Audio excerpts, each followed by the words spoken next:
The weary months ran on, from summer into winter, and winter into summer again, for 2 years and more, and neither Torfrida nor Hereward were the better for them. Hope deferred mocketh the heartsick, and a sick heart is but too apt to be a peevish one. So there were fits of despondency, jars, mutual recriminations. If I had not taken your advice, I should not have been here. If I had not loved you so well, I might have been very differently off, and so forth. The words were wiped away the next hour, perhaps the next minute, by sacred kisses, but they had been said, and would be recollected, and perhaps said again. Then, again, the merry greenwood was merry enough in the summer tide, when shafts were green, and the woodwheel sang, and would not cease, sitting upon the spray. So loud, it wakened Robin Hood in the greenwood where he lay. But it was a sad place enough, when the autumn fog crawled round the gorse, and dripped off the hollies, and choked alike the breath and the eyesight, when the air sickened with the graveyard smell of rotting leaves, and the rainwater stood in the clay holes over the poached and sloppy lawns. It was merry enough, too, when they were in winter quarters in friendly farmhouses, as long as the bright sharp frosts lasted, and they tracked the hares and deer merrily over the frozen snows, but it was doleful enough in those same farmhouses in the howling wet weather, when wind and rain lashed in through unglazed window, and ill-made roof, and there were coughs and colds and rheumatisms, and Torfrida ached from head to foot, and once could not stand upright for a whole month together, and every cranny was stuffed up with bits of board and rags, keeping out light and air as well as wind and water, and there was little difference between the short day and the long night, and the men gambled and wrangled amid clouds of peat reek, over draught-boards and chessmen which they had carved for themselves, and Torfrida sat stitching and sewing, making and mending, her eyes bleared with peat smoke, her hands sore and coarse from continual labor, her cheek bronzed, her face thin and hollow, and all her beauty worn away for very trouble. Then sometimes there was not enough to eat, and every one grumbled at her, or someone's clothes were not mended, and she was grumbled at again. And sometimes a foraging party brought home liquor, and all who could got drunk to drive dull care away, and Hereward, forgetful of all her warnings, got more than was good for him likewise, and at night she coiled herself up in her furs, cold and contemptuous, and Hereward coiled himself up, guilty and defiant, and woke her again and again with startings and wild words in his sleep. And she felt that her beauty was gone, and that he saw it, and she fancied him, perhaps it was only fancy, less tender than of yore, and then in very pride disdained to take any care of her person, and said to herself, though she dare not say it to him, that if he only loved her for her face, he did not love her at all. And because she fancied him cold at times, she was cold likewise, and grew less and less caressing, when for his sake, as well as her own, she should have grown more so day by day. Alas for them! There are many excuses. Sorrow may be a softening medicine at last, but at first it is apt to be a hardening one, and that savage outlaw life which they were leading can never have been a wholesome one for any soul of man, and its graces must have existed only in the brains of harpers and gleemen. Away from law, from self-restraint, from refinement, from elegance, from the very sound of a church-going bell, they were sinking gradually down to the level of the coarse men and women whom they saw. The worse and not the better parts of both their characters were getting the upper hand, and it was but too possible that after a while the hero might sink into the ruffian, the lady into a slattern and a shrew.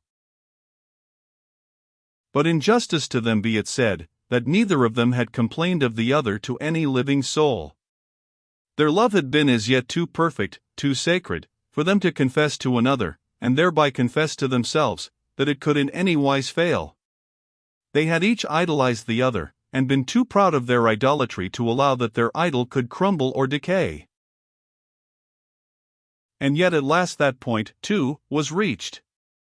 One day they were wrangling about somewhat, as they too often wrangled, and Hereward in his temper let fall the words. As I said to Winter the other day, you grow harder and harder upon me. Torfrida started and fixed on him wide, terrible, scornful eyes. So you complain of me to your boon companions? And she turned and went away without a word. A gulf had opened between them. They hardly spoke to each other for a week. Hereward complained of Torfrida? What if Torfrida should complain of Hereward? But to whom? Not to the coarse women round her. Her pride revolted from that thought, and yet she longed for counsel, for sympathy, to open her heart but to one fellow woman. She would go to the Lady Godiva at Crowland, and take counsel of her, whether there was any method, for so she put it to herself, of saving Hereward, for she saw but too clearly that he was fast forgetting all her teaching, and falling back to a point lower than that even from which she had raised him up. To go to Crowland was not difficult. It was midwinter. The dikes were all frozen. Hereward was out foraging in the Lincolnshire wolds. So Torfrida, taking advantage of his absence, proposed another foraging party to Crowland itself. She wanted stuff for clothes, needles, thread, what not. A dozen stout fellows volunteered at once to take her. The friendly monks of Crowland would feast them royally, and send them home heaped with all manner of good things, while as for meeting Evo Talboys' men, if they had but 3 to 1 against them, there was a fair chance of killing a few, and carrying off their clothes and weapons, which would be useful. So they made a sledge, tied beef bones underneath it, put Torfrida thereon, well wrapped in deer and fox and badger skin, and then putting on their skates, swept her over the fen to Crowland, singing like larks along the dikes. And Torfrida went in to Godiva, and wept upon her knees, and Godiva wept likewise, and gave her such counsel as she could, how if the woman will keep the man heroic, she must keep herself not heroic only, but devout likewise, how she herself, by that one deed which had rendered her name famous then, and famous, though she never dreamt thereof, now, and it may be to the end of time, had once for all, tamed, chained, and as it were converted, the heart of her fierce young lord, and enabled her to train him in good time into the most wise, most just, most pious, of all King Edward's earls. And Torfrida said yes, and yes, and yes, and felt in her heart that she knew all that already. Had not she, too, taught, entreated, softened, civilized? Had not she, too, spent her life upon a man, and that man a wolf's head and a landless outlaw, more utterly than Godiva could ever have spent hers on one who lived lapped in luxury and wealth and power? Torfrida had done her best, and she had failed, or at least fancied in her haste that she had failed. What she wanted was, not counsel, but love. And she clung round the Lady Godiva, till the broken and ruined widow opened all her heart to her, and took her in her arms, and fondled her as if she had been a babe. And the 2 women spoke few words after that, for indeed there was nothing to be said. Only at last, my child, cried Godiva, better for thee, body and soul, to be here with me in the house of God, than there amid evil spirits and deeds of darkness in the wild woods. Not a cloister, cried Torfrida, shuddering, and half struggling to get away. It is the only place, poor wilful child, the only place this side the grave, in which, we wretched creatures, who for our sins are women born, can find aught of rest or peace. By us sin came into the world, and Eve's curse lies heavy on us to this day, and our desire is to our lords, and they rule over us, and when the slave can work for her master no more, what better than to crawl into the house of God, and lay down our crosses at the foot of his cross and die? You too will come here, Torfrida, some day, I know it well. You too will come here to rest. Never, never, shrieked Torfrida, never to these horrid vaults. I will die in the fresh air. I will be buried under the green hollies, and the nightingales as they wander up from my own province, shall build and sing over my grave. Never, never, murmured she to herself all the more eagerly, because something within her said that it would come to pass. The 2 women went into the church to matins, and prayed long and fervently. And at the early daybreak the party went back laden with good things and hearty blessings, and caught one of Evo Talboys' men by the way, and slew him, and got off him a new suit of clothes in which the poor fellow was going courting, and so they got home safe into the Brunswald. But Torfrida had not found rest unto her soul. For the first time in her life since she became the bride of Hereward, she had had a confidence concerning him and unknown to him. It was to his own mother, true. And yet she felt as if she had betrayed him, but then had he not betrayed her? And to Winter of all men? It might have been 2 months afterwards that Martin Lightfoot put a letter into Torfrida's hand. The letter was addressed to Hereward, but there was nothing strange in Martin's bringing it to his mistress. Ever since their marriage, she had opened and generally answered the very few epistles with which her husband was troubled. She was going to open this one as a matter of course, when glancing at the superscription she saw, or fancied she saw, that it was in a woman's hand. She looked at it again. It was sealed plainly with a woman's seal, and she looked up at Martin Lightfoot. She had remarked as he gave her the letter a sly significant look in his face. "What doest thou know of this letter?" she inquired sharply. "That it is from the Countess Alftruda, whomsoever she may be." A chill struck through her heart. True, Alftruda had written before, only to warn Hereward of danger to his life and hers. She might be writing again, only for the same purpose. But still, she did not wish that either Hereward or she should owe Alftruda their lives, or anything. They had struggled on through weal and woe without her, for many a year. Let them do so without her still. That Alftruda had once loved Hereward she knew well. Why should she not? The wonder was to her that every woman did not love him. But she had long since gauged Alftruda's character, and seen in it a persistence like her own, yet as she proudly hoped of a lower temper, the persistence of the base weasel, not of the noble hound, yet the creeping weasel might endure, and win, when the hound was tired out by his own gallant pace. And there was a something in the tone of Alftruda's last letter which seemed to tell her that the weasel was still upon the scent of its game. But she was too proud to mistrust Hereward, or rather, to seem to mistrust him. And yet, how dangerous Alftruda might be as a rival, if rival she chose to be. She was up in the world now, free, rich, gay, beautiful, a favorite at Queen Matilda's court, while she— "How came this letter into thy hands?" asked she as carelessly as she could. "I was in Peterborough last night," said Martin, "concerning little matters of my own, and there came to me in the street a bonny young page with smart jacket on his back, smart cap on his head, and smiles and bows, and you are one of Hereward's men," quoth he. "Say that again, young jackanapes," said I, "and I'll cut your tongue out," whereat he took fright and all but cried. He was very sorry, and meant no harm, but he had a letter for my master, and he heard I was one of his men. "Who told him that?" "Well, one of the monks, he could not justly say which, or wouldn't, and I, thinking the letter of more importance than my own neck, asked him quietly into my friend's house. There he pulls out this and 5 silver pennies, and I shall have 5 more if I bring an answer back, but to none than Hereward must I give it. With that I calling my friend, who is an honest woman, and nigh as strong in the arms as I am, ask her to clap her back against the door, and pull out my axe. Now, said I must know a little more about this letter. Tell me, knave, who gave it thee, or I'll split thy skull.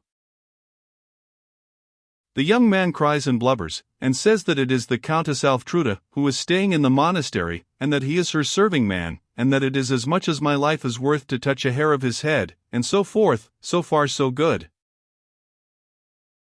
Then I asked him again, who told him I was my master's man, and he confessed that it was Hereward the prior, he that was Lady Godiva's chaplain of old, whom my master robbed of his money when he had the cell of Bourne years agone.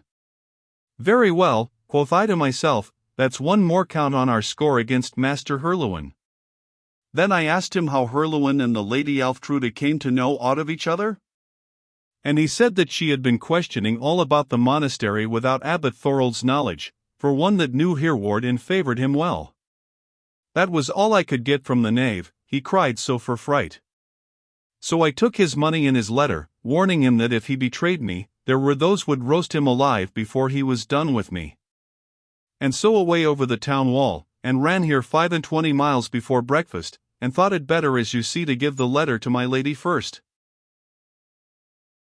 You have been officious, said Torfrida, coldly. 'Tis addressed to your master. Take it to him. Go. Martin Lightfoot whistled and obeyed, while Torfrida walked away proudly and silently with a beating heart. Again Godiva's words came over her. Should she end in the convent of Crowland? And suspecting, fearing, imagining all sorts of baseless phantoms, she hardened her heart into a great hardness. Martin had gone with the letter, and Torfrida never heard any more of it. So Hereward had secrets which he would not tell to her. At last. That, at least, was a misery which she would not confide to Lady Godiva, or to any soul on earth. But a misery it was. Such a misery as none can delineate, save those who have endured it themselves, or had it confided to them by another. And happy are they to whom neither has befallen. She wandered on and into the wildwood, and sat down by a spring. She looked in it, her only mirror, at her wan, coarse face, with wild black elflocks hanging round it, and wondered whether Alftruda, in her luxury and prosperity, was still so very beautiful. Ah, that fountain were the fountain of Juvence, the spring of perpetual youth, which all believed in those days to exist somewhere, how would she plunge into it, and be young and fair once more? No. She would not. She had lived her life, and lived it well, gallantly, lovingly, heroically. She had given that man her youth, her beauty, her wealth, her wit. He should not have them a second time. He had had his will of her. If he chose to throw her away when he had done with her, to prove himself base at last, unworthy of all her care, her counsels, her training, dreadful thought. To have lived to keep that man for her own, and just when her work seemed done, to lose him. No, there was worse than that. To have lived that she might make that man a perfect knight, and just when her work seemed done, to see him lose himself. And she wept till she could weep no more. Then she washed away her tears in that well. Had it been in Greece of old, that well would have become a sacred well thenceforth, and Torfrida's tears have changed into forget-me-nots, and fringed its marge with azure evermore. Then she went back, calm, all but cold, but determined not to betray herself, let him do what he would. Perhaps it was all a mistake, a fancy. At least she would not degrade him, and herself, by showing suspicion. It would be dreadful, shameful to herself, wickedly unjust to him, to accuse him, were he innocent after all. Hereward, she remarked, was more kind to her now. But it was a kindness which she did not like.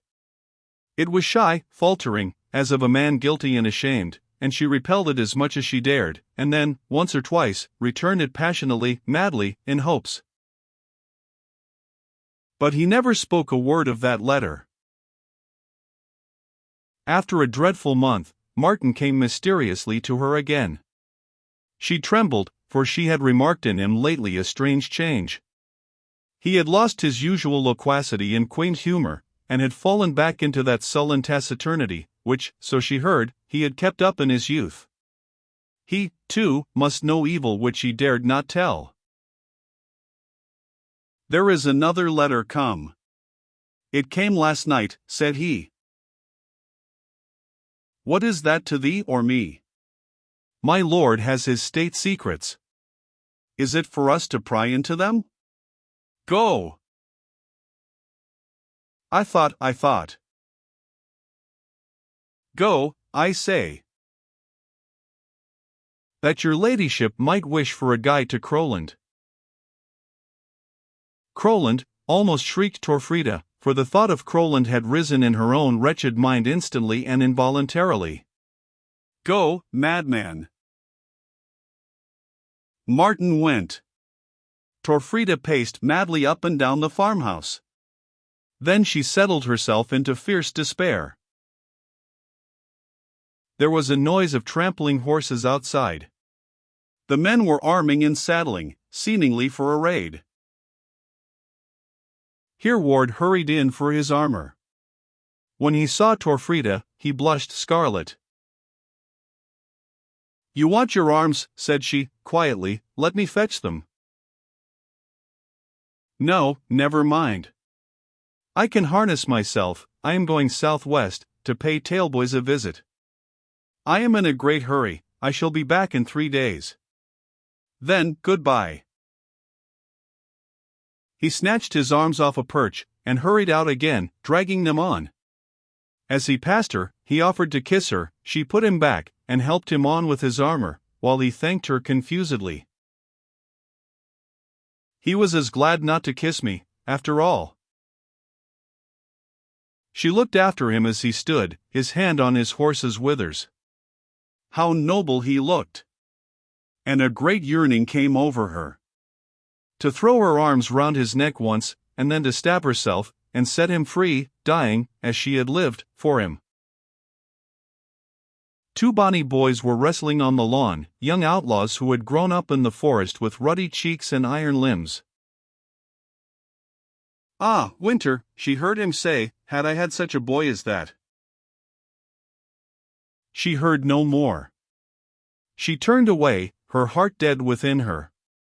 She knew all that these words implied, in days when the possession of land was everything to the free man, and the possession of a son necessary, to pass that land on in the ancestral line. Only to have a son, only to prevent the old estate passing, with an heiress, into the hands of strangers. What crimes did not men commit in those days, and find themselves excused for them by public opinion? And now, her other children, if she ever had any, had died in childhood. The little Torfrida, named after herself, was all that she had brought to Hereward, and he was the last of his house. In him the race of Leofric, of Godiva, of Earl Oslac, would become extinct, and that girl would marry whom? Whom but some French conqueror, or at best some English outlaw.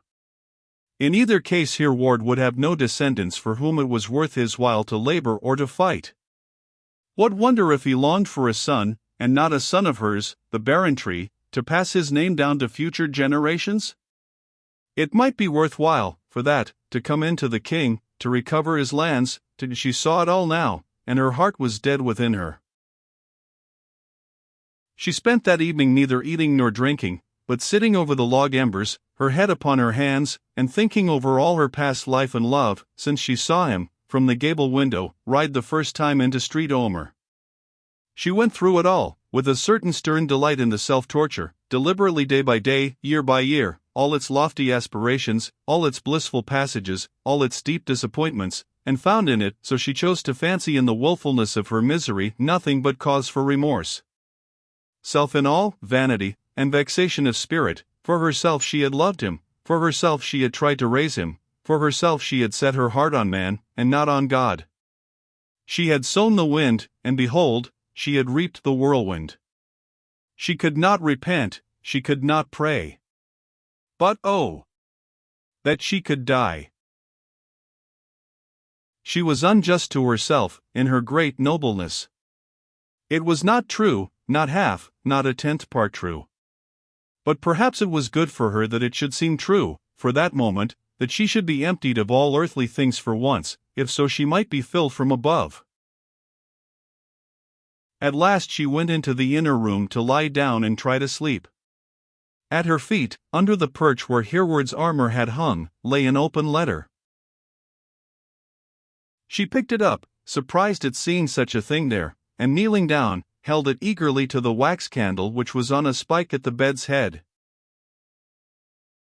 She knew the handwriting in a moment. It was Alftruda's. This, then, was why Hereward had been so strangely hurried. He must have had that letter, and dropped it. Her eye and mind took it all in one instant, as the lightning flash reveals a whole landscape. And then her mind became as dark as that landscape, when the flash is past. It congratulated Hereward on having shaken himself free from the fascination of that sorceress. It said that all was settled with King William. Hereward was to come to Winchester. She had the king's writ for his safety ready to send to him. The king would receive him as his liegeman. Alftruda would receive him as her husband. Archbishop Lanfranc had made difficulties about the dissolution of the marriage with Torfrida, but gold would do all things at Rome, and Lanfranc was her very good friend, and a reasonable man, and so forth. Men, and beasts likewise, when stricken with a mortal wound, will run, and run on, blindly, aimless, impelled by the mere instinct of escape from intolerable agony. And so did Torfrida. Half undressed as she was, she fled forth into the forest, she knew not whither, running as one does wrapped in fire, but the fire was not without her, but within. She cast a passing glance at the girl who lay by her, sleeping a pure and gentle sleep. Oh, that thou hadst but been a boy! Then she thought no more of her, not even of Hereward, but all of which she was conscious was a breast and brain bursting, an intolerable choking, from which she must escape. She ran, and ran on, for miles. She knew not whether the night was light or dark, warm or cold. Her tender feet might have been ankle deep in snow. The branches over her head might have been howling in the tempest, or dripping with rain. She knew not, and heeded not. The owls hooted to each other under the staring moon, but she heard them not. The wolves glared at her from the brakes, and slunk off appalled at the white ghostly figure, but she saw them not. The deer stood at gaze in the glades till she was close upon them, and then bounded into the wood. She ran right at them, past them, heedless. She had but one thought: to flee from the agony of a soul alone in the universe with its own misery. At last she was aware of a man close beside her. He had been following her a long way, she recollected now, but she had not feared him, even heeded him. But when he laid his hand upon her arm, she turned fiercely, but without dread. She looked to see if it was Hereward. To meet him would be death. If it were not he, she cared not who it was. It was not Hereward, and she cried angrily, "Off! Off!" and hurried on. "But you are going the wrong way." "The wrong way," said the voice of Martin Lightfoot. "The wrong way. Fool, which is the right way for me, save the path which leads to a land where all is forgotten?" "To Crowland. To Crowland. To the Minster. To the monks. That is the only right way for poor wretches in a world like this. The Lady Godiva told you must go to Crowland. And now you are going. I ran away from a monastery when I was young, and now I am going back. Come along." "You are right. Crowland, Crowland, and a nun's cell till death. Which is the way, Martin?" "Oh, a wise lady. A reasonable lady. But you will be cold before you get thither. There will be a frost ere morn. So, when I saw you run out, I caught up something to put over you." Torfrida shuddered, as Martin wrapped her in the white bearskin. "No. Not that. Anything but that," and she struggled to shake it off. "Then you will be dead ere dawn. Folks that run wild in the forest thus, for but one night, die. Would God I could die." "That shall be as he wills. You do not die while Martin can keep you alive. Why, you are staggering already." Martin caught her up in his arms, threw her over his shoulder as if she had been a child, and hurried on, in the strength of madness. At last he stopped at a cottage door, set her down upon the turf, and knocked loudly. "Grimkel Tollison! Grimkel, I say!" And Martin burst the door open with his foot. "Give me a horse, on your life," said he to the man inside. "I am Martin, Hereward's man, upon my master's business." "What is mine is Hereward's, God bless him," said the man, struggling into a garment, and hurrying out to the shed. "There is a ghost against the gate," cried he, recoiling. "That is my matter, not yours. Get me a horse to put the ghost upon." Torfrida lay against the gatepost, exhausted now, but quite unable to think. Martin lifted her onto the beast, and led her onward, holding her up again and again. "You are tired. You had run 4 miles before I could make you hear me." "Would I had run 4,000? And she relapsed into stupor. They passed out of the forest, across open wolds, and at last down to the river. Martin knew of a boat there. He lifted her from the horse, turned him loose, put Torfrida into the boat, and took the oars. She looked up, and saw the roofs of Bourne shining white in the moonlight. And then she lifted up her voice, and shrieked 3 times. "Lost! Lost! Lost!" With such a dreadful cry, that the starlings whirred up from the reeds, and the wildfowl rose clanging off the meres, and the watchdogs in Bourne and Mainthorpe barked and howled, and folk told fearfully next morning how a white ghost had gone down from the forest to the fen, and wakened them with its unearthly cry. The sun was high when they came to Crowland Minster. Torfrida had neither spoken nor stirred, and Martin, who in the midst of his madness kept a strange courtesy and delicacy, had never disturbed her, save to wrap the bearskin more closely over her. When they came to the bank, she rose, stepped out without his help, and drawing the bearskin closely round her, and over her head, walked straight up to the gate of the house of nuns. All men wondered at the white ghost, but Martin walked behind her, his left finger on his lips, his right hand grasping his little axe, with such a stern and serious face, and so fierce an eye, that all drew back in silence, and let her pass. The portress looked through the wicket. "I am Torfrida," said a voice of terrible calm. "I am come to see the Lady Godiva. Let me in." The portress opened, utterly astounded. "Madam," said Martin eagerly, as Torfrida entered. "What? What?" She seemed to waken from a dream. "God bless thee, thou good and faithful servant," and she turned again. "Madam? Say." "What? Shall I go back and kill him?" And he held out the little axe. Torfrida snatched it from his grasp with a shriek, and cast it inside the convent door. "Mother Mary and all saints," cried the portress, "your garments are in rags, madam." "Never mind. Bring me garments of yours. I shall need none other till I die," and she walked in and on.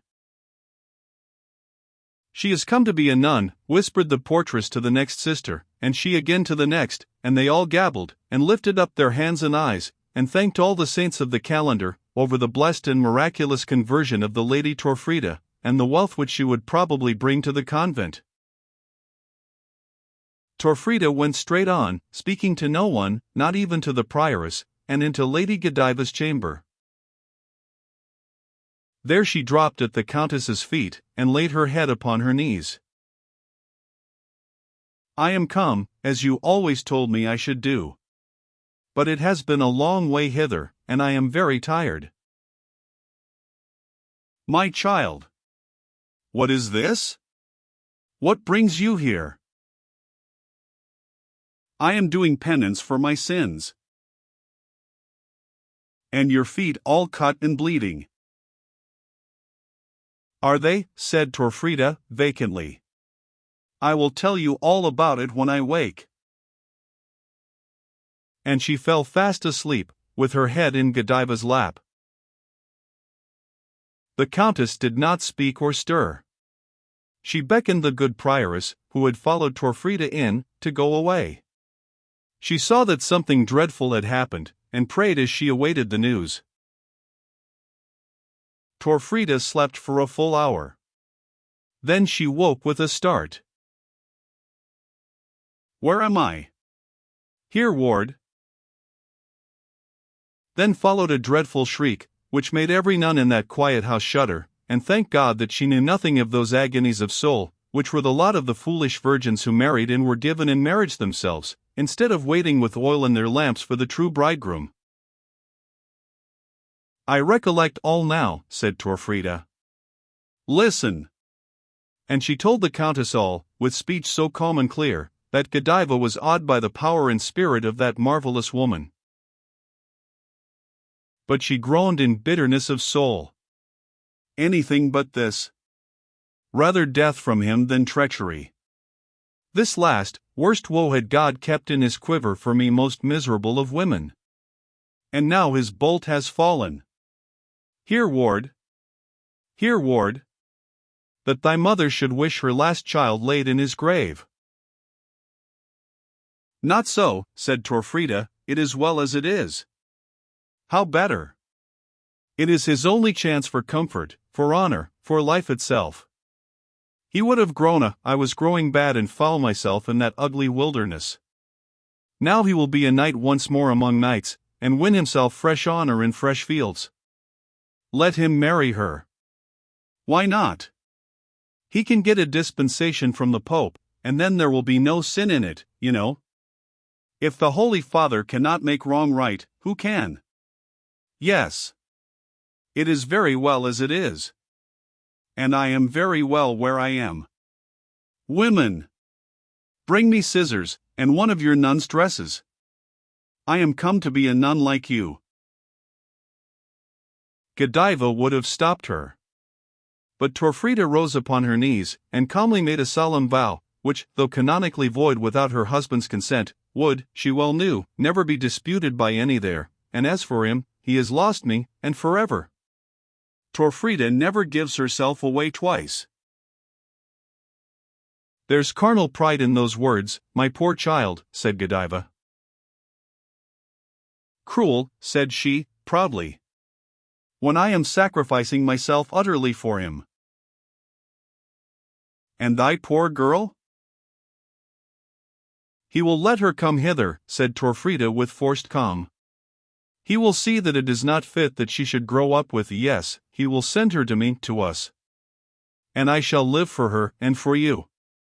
If you will let me be your bower woman, dress you, serve you, read to you. You know that I am a pretty scholar. You will let me, mother?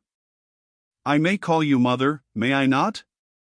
And Torfrida fondled the old woman's thin hands, for I do want so much something to love. Love thy heavenly bridegroom, the only love worthy of woman, said Godiva, as her tears fell fast on Torfrida's head. She gave a half-impatient toss. That may come, in good time. As yet it is enough to do, if I can keep down this devil here in my throat. Women, bring me the scissors. And Torfrida cut off her raven locks, now streaked with grey, and put on the nun's dress, and became a nun thenceforth. On the second day there came to Crowland Leofric the priest, and with him the poor child. She had woke in the morning and found no mother. Leofric and the other men searched the woods round, far and wide. The girl mounted her horse, and would go with them. Then they took a bloodhound, and he led them to Grimkel's hut. There they heard of Martin. The ghost must have been Torfrida. Then the hound brought them to the river. And they divined at once that she was gone to Crowland, to Godiva, but why, they could not guess. Then the girl insisted, prayed, at last commanded them to take her to Crowland. And to Crowland they came. Leofric left the girl at the nun's house door, and went into the monastery, where he had friends enow, runaway and renegade as he was. As he came into the great court, whom should he meet but Martin Lightfoot, in a lay brother's frock. Aha!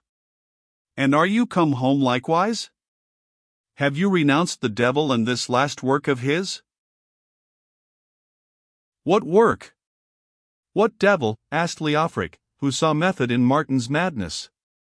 And what do you here, in a long frock? Devil? Hereward the devil.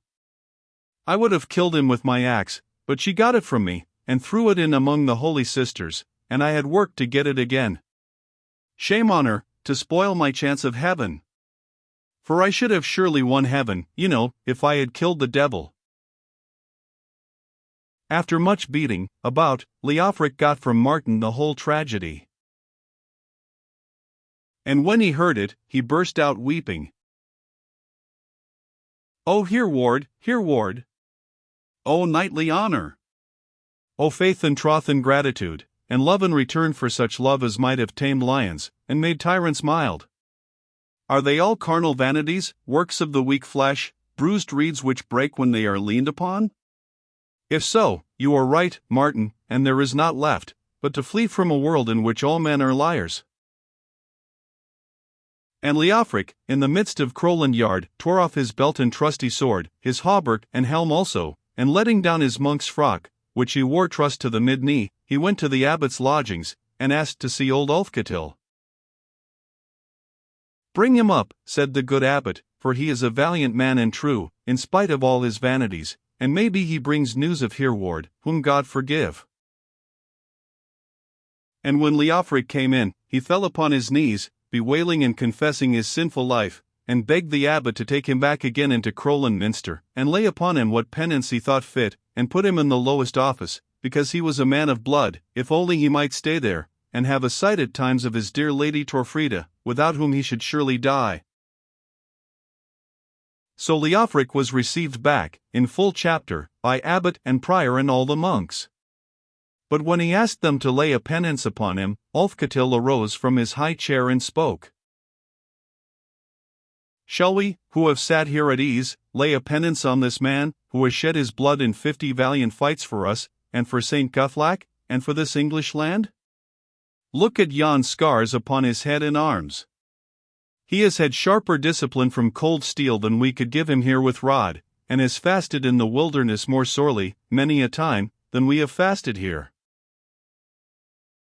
And all the monks agreed that no penance should be laid on Leofric, only that he should abstain from singing vain and carnal ballads, which turned the heads of the young brothers, and made them dream of naught but battles, and giants, and enchanters, and ladies' love.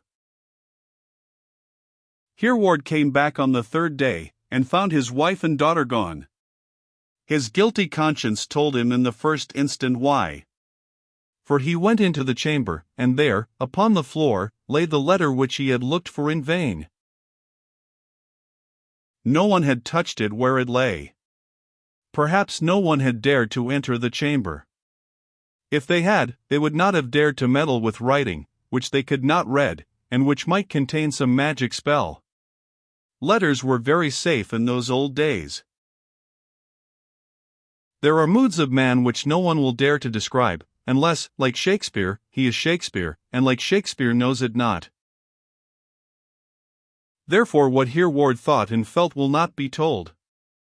What he did was this. He raged and blustered. He must hide his shame. He must justify himself to his knights, and much more to himself, or if not justify himself, must shift some of the blame over to the opposite side. So he raged and blustered. He had been robbed of his wife and daughter. They had been cajoled away by the monks of Crowland. What villains were those, to rob an honest man of his family while he was fighting for his country? So he rode down to the river, and there took 2 great barges, and rode away to Crowland, with 40 men at arms. And all the while he thought of Alftruda, as he had seen her at Peterborough. And of no one else? Not so. For all the while he felt that he loved Torfrida's little finger better than Alftruda's whole body, and soul into the bargain. What a long way it was to Crowland! How wearying were the hours through mere and sea! How wearying the monotonous pulse of the oars! If tobacco had been known then, Hereward would have smoked all the way, and been none the wiser, though the happier, for it, for the herb that drives away the evil spirits of anxiety, drives away also the good, though stern, spirits of remorse. But in those days a man could only escape facts by drinking, and Hereward was too much afraid of what he should meet in Crowland, to go thither drunk. Sometimes he hoped that Torfrida might hold her purpose, and set him free to follow his wicked will.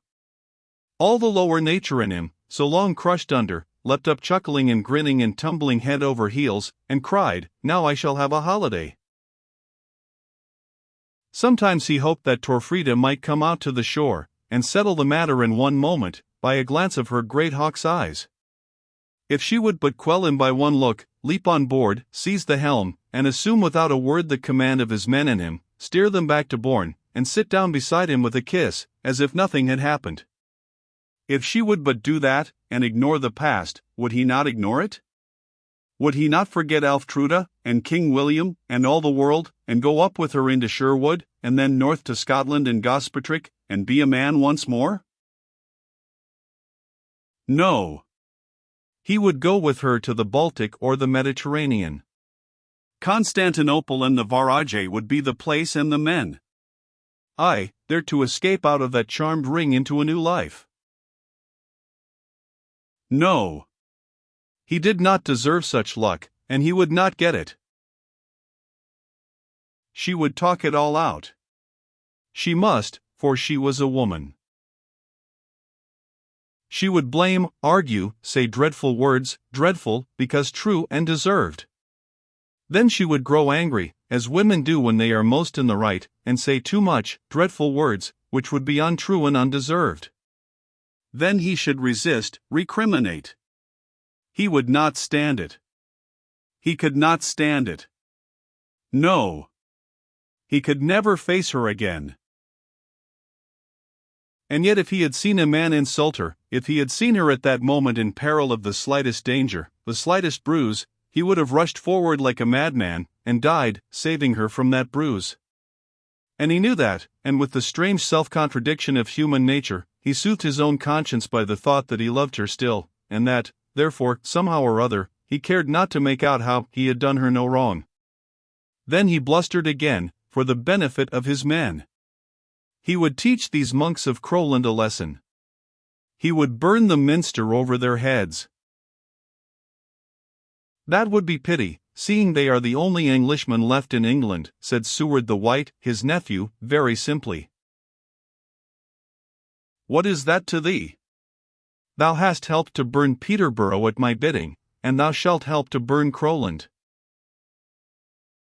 I am a free gentleman of England, and what I choose, I do. I and my brother are going to Constantinople to join the Varangur Guard, and shall not burn Crowland, or let any man burn it. Shall not let? No, said the young man, so quietly, that Hereward was cowed. I only meant if they did not do right by me. Do right thyself, said Seward. Hereward swore awfully, and laid his hand on his sword hilt. But he did not draw it, for he thought he saw overhead a cloud which was very like the figure of St. Guthlac in Crowland window, and an awe fell upon him from above. So they came to Crowland, and Hereward landed and beat upon the gates, and spoke high words. But the monks did not open the gates for a while. At last the gates creaked, and opened, and in the gateway stood Abbot Ulfketil in his robes of state, and behind him Prior, and all the officers, and all the monks of the house. Comes Hereward in peace or in war? In war, said Hereward. Then that true and trusty old man, who sealed his patriotism, if not with his blood, for the very Normans had not the heart to take that, still with long and bitter sorrows, lifted up his head, and said, like a valiant Dane, as his name bespoke him, against the traitor and the adulterer. I am neither, roared Hereward. Thou wouldst be, if thou couldst. Whoso looketh upon a woman too. Preach me no sermons, man. Let me in to seek my wife. Over my body, said Ulfketil, and laid himself down across the threshold. Hereward recoiled. If he had dared to step over that sacred body, there was not a blood-stained ruffian in his crew who dared to follow him. Rise, rise. For God's sake, Lord Abbot, said he. Whatever I am, I need not that you should disgrace me thus. Only let me see her, reason with her. She has vowed herself to God, and is none of thine henceforth. It is against the canons. A wrong and a robbery. Ulfketil rose, grand as ever. Hereward Leofrixen, our joy and our glory once. Hearken to the old man who will soon go whither thine uncle Brand is gone, and be free of Frenchmen, and of all this wicked world. When the walls of Crowland dare not shelter the wronged woman, fleeing from man's treason to God's faithfulness, then let the roofs of Crowland burn till the flame reaches heaven, for a sign that the children of God are as false as the children of this world, and break their faith like any belted knight. Hereward was silenced. His men shrunk back from him. He felt as if God, and the Mother of God, and Saint Guthlac, and all the host of heaven, were shrinking back from him likewise. He turned to supplications, compromises. What else was left? At least you will let me have speech of her, or of my mother? They must answer that, not I. Hereward sent in, entreating to see one, or both. Tell him, said Lady Godiva, who calls himself my son, that my sons were men of honor, and that he must have been changed at nurse. Tell him, said Torfrida, that I have lived my life, and am dead. Dead. If he would see me, he will only see my corpse. You would not slay yourself? What is there that I dare not do? You do not know Torfrida. He does. And Hereward did, and went back again like a man stunned. After a while there came by boat to Crowland all Torfrida's wealth, clothes, jewels, not a shred had Hereward kept. The magic armor came with them. Torfrida gave all to the abbey, there and then. Only the armor she wrapped up in the white bear's skin, and sent it back to Hereward, with her blessing, and entreaty not to refuse that, her last bequest. Hereward did not refuse, for very shame. But for very shame he never wore that armor more. For very shame he never slept again upon the white bear's skin, on which he and his true love had lain so many a year. And Torfrida turned herself utterly to serve the Lady Godiva, and to teach and train her child as she had never done before, while she had to love Hereward, and to work day and night, with her own fingers, for all his men. All pride, all fierceness, all care of self, had passed away from her. In penitence, humility, obedience, and gentleness, she went on, never smiling, but never weeping. Her heart was broken, and she felt it good for herself to let it break. And Leofric the priest, and Mad Martin Lightfoot, watched like two dogs for her going out and coming in, and when she went among the poor corridors, and nursed the sick, and taught the children, and went to and fro upon her holy errands, blessing and blessed, the two wild men had a word from her mouth, or a kiss of her hand, and were happy all the day after. For they loved her with a love mightier than ever Hereward had heaped upon her, for she had given him all, but she had given those two wild men naught but the beatific vision of a noble woman.